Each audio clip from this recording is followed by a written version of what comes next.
네, 안녕하세요. 화성시민신문 윤미 기자입니다. 오늘은 이제 저희가 의정통신이라고 해서 지역의 이제 국회의원님들을 모시고 저희가 이제 의정 현안 이런 것들을 이제 질문하려고 합니다. 오늘 이제 모신 분들은 많이들 아시고 계실 텐데 화성을 지역의 이준석 국회의원 분을 모셨습니다. 기억신당 인사 한번. 네, 안녕하세요. 우리 화성시민신문 구독자 여러분, 이준석입니다. 이렇게 오늘 이제 화성시민신문과 첫 인터뷰하게 되는 것 같은데 앞으로 자주 불러주시면 자주 하겠습니다.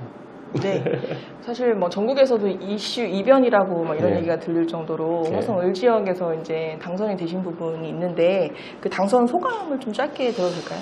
글쎄요, 이제 선거가 벌써 한 5개월 전에 있었네요. 네. 그런데 참 저 개인에게도 많은 감동이었고 그리고 아마 저 뒤에도 정치를 하고자 하는 신인들이나 젊은 후배들이 본다고 했을 때 정말 캠페인에 열과성을 다하고 주민들과 가까운 데서 선거에 임하면은 항상 좋은 결과가 있을 수 있겠구나 라는 약간 하나의 모델이 됐으면 좋겠습니다. 네, 그리고 무엇보다도 이게 동탄 주민들의 그런 어떤 높은 정치의식이 없었으면 불가능했을 것이다 저는 생각합니다. 네, 감사합니다. 그 2011년에 정계 입문을 하고 세 번 떨어지고 지금 네 번째에 됐다 이런 식으로 좀 얘기도 많이 화제가 됐는데 그 치열한 중앙 정치에서 이렇게 살아남은 이준석 의원님이 보시기에 좀 어린 나이, 젊은 나이에서부터 좀 정치를 하셨잖아요. 한국 정치에 대한 좀 어떻게 보는지 이런 부분이 좀 궁금하다는 질문이 있었거든요. 정치를 어떻게 하느냐의 문제인데요. 지금 대한민국에서 우리 예전에 보면 돈 많이 버는 사람도 이렇게 표현하기도 해요. 뭐 자기 합리화를 위해서 이렇게 표현하신 분이 있어요. 나는 개같이 벌어서 정승같이 쓰겠다. 뭐 이런 얘기하는 분도 있잖아요. 그게 이제 사실 돈 버는 과정에서는 조금 안 좋은 방식으로 벌어도 나중에 잘할 거다라는 합리화의 그런 이야기인데 정치도 그런 게 있는 것 같아요. 정치도 보면 요즘 많은 정치 신이나 이런 분들이 뭐로 가도 어쨌든 수단과 방법을 가리지 않고 당선은 되고 나중에 잘할게요 이런 식으로 합리화하는 분들이 있거든요. 그런데 그게 처음에는 그런 생각하다가도 현실에는 어떻게 나오냐면요, 개같이 당선돼서 개같이 정치하는 사람들 많아요. 근데 이게 제가 뒤집어 말하면 이게 왜 제가 말씀드리냐면요, 정승같이 정치에서 당선돼서 정승같이 나중에 하는 게 쉬운 일은 아니라는 거죠. 그래서 제 입장에서 봤을 때도 여러 판단을 하는데, 제가 처음에 정치하면서 원래 보통 공천이 경쟁이 심한 곳은 당선은 나중에 가서 본선은 쉬운 편입니다. 그런데 공천이 쉬운 곳은 당선이 어려운 곳이 굉장히 많습니다. 왜냐하면 경쟁자가 적으니까 공천이 쉬운 것이고 당내에서 갔더니만 그래서 어려운 곳이니까 당선이 어려운 거고, 저는 그래서 제가 3번 떨어지고 이랬던 과정 중에 보면은 서울에 제가 정치했던 노원 상계동이라는 곳이 제 고향이긴 하지만은 지금까지 민주당이 거의 압도적이었던 곳이거든요. 어느 정도냐면요, 노원에서 민주당 출신 국회의장이 2명 나왔어요. 예전에 임채정 국회의장도 노원 출신이시고 이번에 지금 우원식 국회의장도 노원 출신이시거든요. 그 정도로 민주당이 아성인 곳인데 거기서 정치하면은 낙선 경력 쌓이는 건 가금수 해야 되는 거죠. 근데 사람들이 그걸 이제 인터넷상에서는 그게 그거 아니야? 그러면서 3번 떨어졌다 이런 식으로 했는데, 사실 저 개인에게는 굉장한 훈련의 기간이었죠. 한국 정치가 좀 치열하고 안 좋은 부분도 많지만 나는 그렇게 하지 않겠다라고 이렇게 들어볼까요? 그렇죠. 그리고 저는 사실 좀 보통 저랑 정당이 이제 반대쪽에 있던 민주당 지지자분들이 그런 말씀 많이 하셨는데, 이게 사실 제가 하는 게 그분에 비할 수는 없겠지만은 사실 예전에 노무현 대통령이 하시려고 했던 거거든요. 그러니까 그때는 저랑 비할 정도가 아니었죠. 그때는 아무리 노무현 대통령이 부산 분이지만, 저도 노원 사람이지만 노원에 정치하면서 그런 비판 받았던 것처럼 부산 사람이지만 부산에서 민주당으로 DJ 응원하면서 정치한다는 게 얼마나 어려운 건지를 보여주시고, 국민들은 또 나중에 어느 순간에 그걸 평가해가지고 더 큰 역할을 맡기신 거거든요. 저는 그래서 좀 그런 부분은 굳이 완전 노무현 대통령 같이 따라해보고 싶었습니다. 사실 화성 동탄 지역에서도 이변이었고 이제 동탄을 시작으로 좀 정치계의 변화가 좀 시작되면 좋겠다 이런 바람이 좀 있는데요. 다음 질문을 좀 넘어가면 현재 지금 윤석열 정권에 대해서 이제 날선 비판을 좀 많이 하고 계시는 거를 이제 언론 보도를 통해서 듣는데 윤석열 정권에 대한 좀 의견 같은 걸 좀 들을 수 있을까요? 저는 우선 윤석열 대통령이 제가 이제 먼저 당대표를 하고 있는데 윤석열 대통령이 경선을 통해서 이제 대통령 후보가 된 거죠. 그러니까 제 입장에서는 제가 뭐 윤석열 후보를 만든 것도 아니고 그 국민의힘의 당원들이 만들었기 때문에 당선시키기 위해 노력할 수밖에 없는 그런 책무가 있었는데 네. 저는 윤석열 대통령 결함을 알고 있으면서도 제가 당대표로 있으면서 그걸 보완 또는 교정할 수 있는 부분이 있다고 생각했었어요.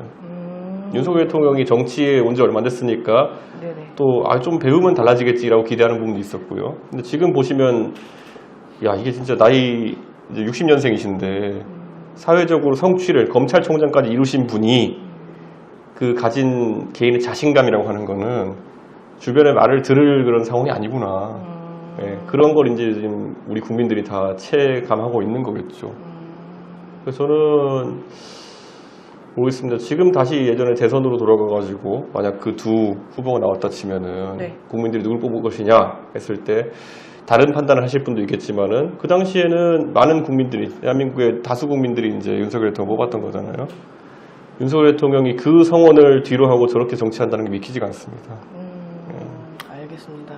국회에서 좀 해야 할 일이나 이런 부분이 많을 거로 보여지는데. 그래서 저는 윤석열 대통령 비판할 때 저는 대충 실제로 뭐가 윤석열 대통령 문제인지 알고 지적을 하는 편이거든요. 그런데 가끔 이제 저도 이제 범야권이니까 민주당과 보조를 맞추는 일도 많고 이렇게 한데 이런 것 같아요. 그러니까 윤석열 대통령을 싫어하는 마음이 굉장히 클수록 윤석열 대통령이 무조건 모든 사안에서 잘못되어야 된다라는 인식이 강하게 작동해서 그 생각이 오히려 많은 걸 지배하는 분들이 있는 것 같아요. 근데 제가 윤석열 대통령 좋아할 일이 있겠습니까? 저는 길 가다 뺑소니 당한 건데 윤석열 대통령 오면서. 그런데 저한테 왜 맨날 모든 사안에 있어서 윤석열 대통령에 대해 가지고 그냥 맹목적으로 까지 않느냐라고 저한테 이제 지적하시는 분들이 있어요. 그런데 굳이 말씀드리자면은 헛발질은 오히려 윤석열 대통령을 도와줍니다. 네. 최근에 보시면은 뭐 윤석열 대통령이 계엄령을 할지 모른다 이런 거. 그러니까 윤석열 대통령을 싫어하는 사람이 많은 건 알겠는데요. 계엄령을 할 것 같다는 얘기는 근거가 없으면 이건 좀 윤석열 대통령 도와주는 얘기입니다. 네. 그러니까 좀 그래서 그런 거예요. 그러니까 뭐라고 할까요? 그냥 너무 싫어해가지고 무조건 그 사람에 대해서 욕만 망창한다 해가지고 세상이 바뀐다 그건 아니거든요. 맞아요. 말 되는 지적을 해야 되는 거거든요. 알겠습니다. 그렇죠. 이제 정치인으로서 말을 좀 신중히 할 필요도 있고 근거도 좀 중요할 거로 보여지는데요.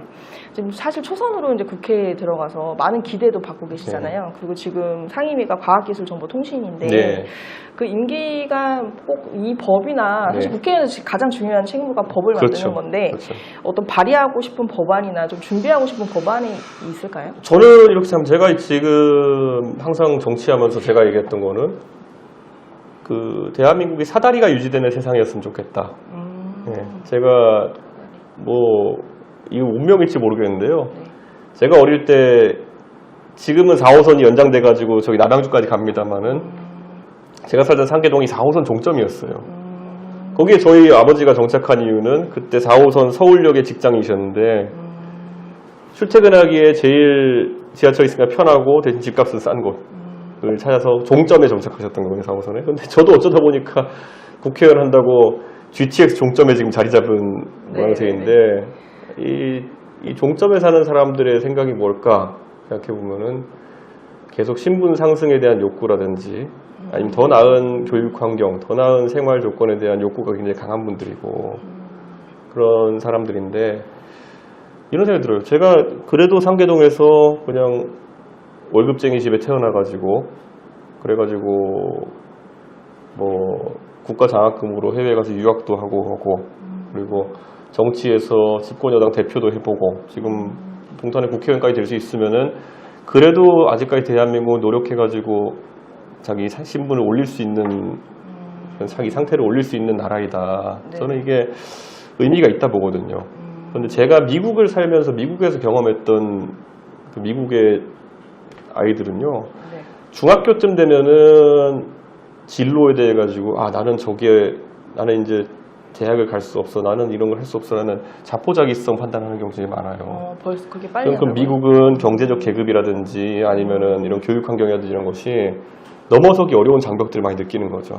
저는 적어도 그래서 제가 정치하면서 가장 중요하게 생각하는 게 적어도 동탄도 그렇지만 대한민국의 아이들이 내가 언제든지 열심히 하고 노력하면은 해보고 싶은 걸 할 수 있다라는 생각이 유지됐으면 좋겠거든요. 네. 그래가지고 교육적으로 이런 법안 같은 것들 많이 준비하고 있는데 특히 수학이나 영어 이런 건 한번 뒤처지면은 다시 쫓아가는데 사교육 없으면 힘들잖아요. 그러니까 저희가 수학 같은 거 국가교육 책임제 같은 것들 저희가 지금 법안으로 이제 내고 있습니다. 알겠습니다. 좀 좋은 말씀 해주셨는데 중요한 말씀 해주셨는데 저희가 사실 이거 질문을 하면서 제 의견은 아니지만 시민분들한테 질문을 좀 받으면 어떨까라는 의견이 있어가지고 미리 좀 받은 부분인데 그 중에 이 부분이 있었어요. 그 지금 우리나라가 뭐 대학 서열화나 입시제도가 가장 큰 문제잖아요. 그래서 그걸 좀 바꿔야 된다는 의견이 굉장히 오랫동안 제시됐는데 아까 그 답변에 좀 이어서 이런 그런 현안을 좀 해결하기 위해서 좀 무엇이 필요하다라고 보는지. 저는 대학도 이제 조금은 선택과 집중이 필요한 시기가 됐거든요. 그러니까 우리가 인구는 계속 이제 학령 인구는 줄어드는데 지금 대학은 숫자가 계속 유지되고 정원은 유지되고 이러다 보니까 대학 교육의 이제 가치라고 하는 것이 사실 예전만 하지 못한 상황이 됐거든요. 그래서 저는 지금 추세대로 가면은 2035년쯤 됐을 때는 그 수능 시험을 보는 수험생 대부분이 원하면은 소위 말하는 수도권에 있는 대학에 갈 수 있는 상황이 되거든요. 학생 수가 줄기 때문에. 그렇죠. 정원이 지금대로 유지되게 되면요. 그런데 이건 지방에 있는 학교들은 사실상 사라지는 결과를 낳게 될 것이고요. 무엇보다도 예전만큼 그 교육의 가치라는 것이 평가받기도 어려운 시점일 거고요. 그래서 저희가 좀 학생에 대해 가지고 정원 수를 좀 줄여서라도 집중해서 교육할 수 있는 분위기가 필요할 것이다. 저는 그런 생각을 하고요. 예전과 다르게 이제 이런 거예요. 예전에는 대학 교육을 통해 가지고 내가 서열을 잡는 게 굉장히 중요하다는 인식이 있었을 수도 있어요. 그러니까 좋은 대학을 나오면은 그런 직업이나 이런 데 좋은 기회가 열리고. 근데 확실히 요즘은 달라진 게요.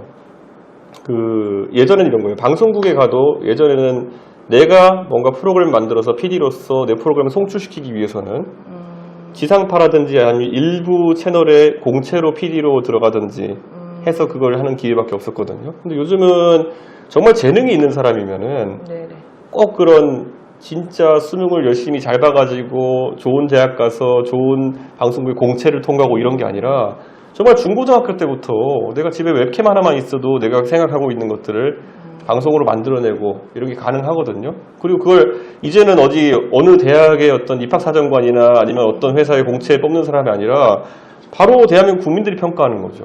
유튜브에 올려놨는데 그게 정말 재밌고 그래서 조회수가 많이 나오고 그럼 그것만한 평가 잣대가 어디 있나요? 그런 것처럼 저는 앞으로 대학 교육의 의미라는 것도 그냥 서열을 뽐내고 폼 잡고 이런 곳이 아니라 실제 필요한 교육을 해주는 게 굉장히 중요해질 것이다. 그거 꼭 대학이 아니어도 괜찮거든요. 제가 상계동 살 때 반 농담조로 우리 동네에서 가장 그 이름 알려진 사람은 제가 아니라 사실 쯔양이다. 요즘 쯔양 씨 어려운 일 많이 겪고 있어서 한데 원래 쯔양이 그 노원구 출신이거든요. 그런데 그런 것처럼 근데 쯔양 같은 경우에는 이제 고등학교 졸업하고 사실 지금 그분이 하는 방송에서 재능이 나는 거 봤을 때 사실 꼭 대학을 가야 되느냐 아니면 꼭 그런 대학 교육에서 그런 쯔양 씨의 역량을 더 키워줄 수 있었느냐 지금 상태에서 그런 건 아니었다 저는 보거든요. 그래서 저는 조금이라도 위장이 튼튼할 때 그분 방송하기 낫지 않았을까 이런 생각인데 그런 것처럼 세상이 많이 바뀌었다 그런 생각을 합니다. 알겠습니다. 좀 대학교 어느 대 출신 어느 라인 그거가 좀 없는 그런 세상이 좀 만들어가는데 그렇죠. 도움이 됐으면 좋겠네요. 그러니까 예전에는 예를 들어 대학을 나온 사람 안 나온 사람의 경계선이 있었고 그래서 대학을 나온 사람이 어떤 집단 리더가 될 수 있는 자격 조건처럼 인식될 수가 있었는데 요즘은 사실 고등학교 때부터 대부분의 학생들이 컴퓨터도 할 줄 알고 영어도 이제 어느 정도 할 줄 알고 예전에 고등학생에 비하면 요즘의 고등학생이나 중학생들은 훨씬 아는 것도 많고 접근할 수 있는 도구도 많고 예전에는 대학에 가야만 그런 것에 접근성이 생기는 때가 있었죠. 더 이상 그런 게 아니라는 걸 이제 인식하는 거죠. 알겠습니다. 지금